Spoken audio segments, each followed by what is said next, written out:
Okay, now we go to next program, to next screen, and this analytical screen with different parameters.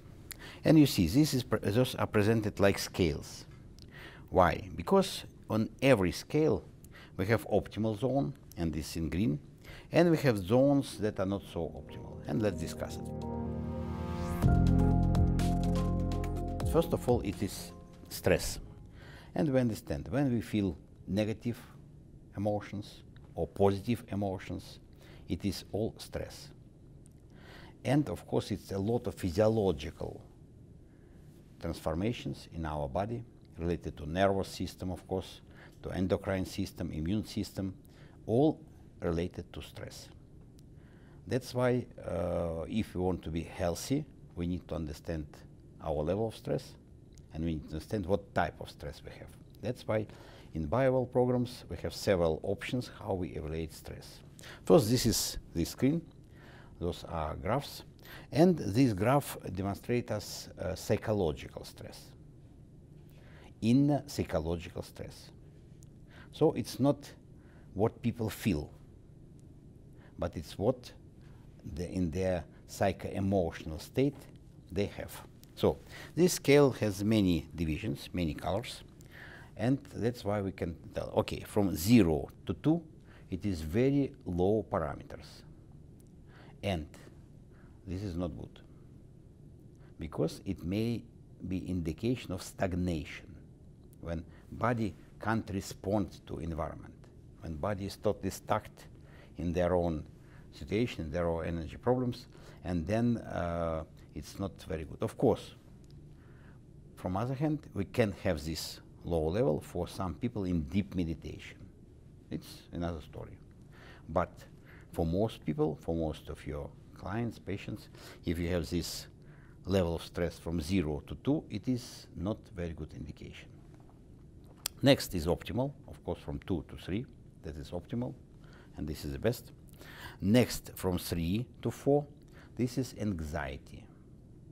And this, again, important indication, because we have many people being in this state of anxiety. And then we need to understand what is it, permanent anxiety or just for the moment. So that is why we will discuss it later, how we can detect it. Of course, when people are in active process, when they are in their office, when they do some important topic like military personnel, like athletes during training or in the process of competition, they may have this level of anxiety increased. So it's quite possible. For us, it is important that in the morning we should have low level of anxiety, and at night. That's why for athletes we take readings of this parameter in the morning and at night. And then we can evaluate their level of preparation. More than 4, it is different stages of stress, and in Gansevier books and papers it is very well described. So if you look back to energy field of this lady, you see it's quite good. It's not that can attract our very high attention. If you look to another energy field of this lady, again, so it's quite good still. So it's quite good energy field. If you look to another energy field, you see it is quite good, and if you look to stress level, again it's in optimal range. So what does mean high stress? Let's have a look to examples. I can put these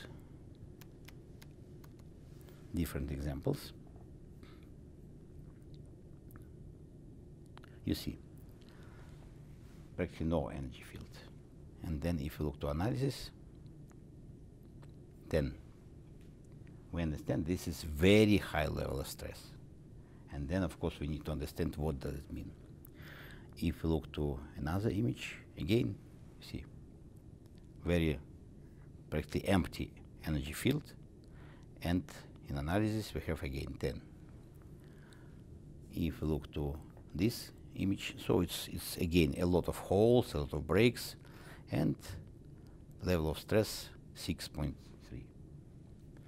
So we understand the more jagged the energy field, the higher level of stress. You see 5. So this is indication of our energy field, and this indication of our psychological emotional state. Let's come back to this First Lady. That is why it is very important parameter, and the question is how we were able to make this parameter.